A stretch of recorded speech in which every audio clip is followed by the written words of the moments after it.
Ela continua triste. Como dizemos isso em uzbekiano?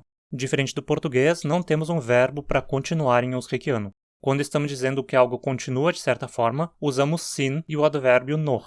Sie ist noch traurig.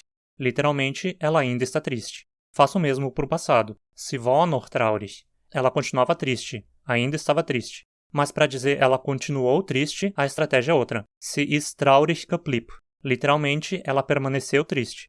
Use o verbo bleiben também para indicar o futuro. Sie bleibt traurig. Ela continuará triste. Literalmente, ela permanece triste. O uso do bleiben no presente nesse contexto em geral dá a ideia de ser o futuro, mas você pode dizer também Sie wird traurig bleiben. Ela permanecerá triste se quiser, mas isso costuma dar a ideia de algo mais distante no futuro. Então, de forma geral, traduz assim. Ist noch para continua, war noch para continuava, bleibt para continuará e ist geblieben para continuou.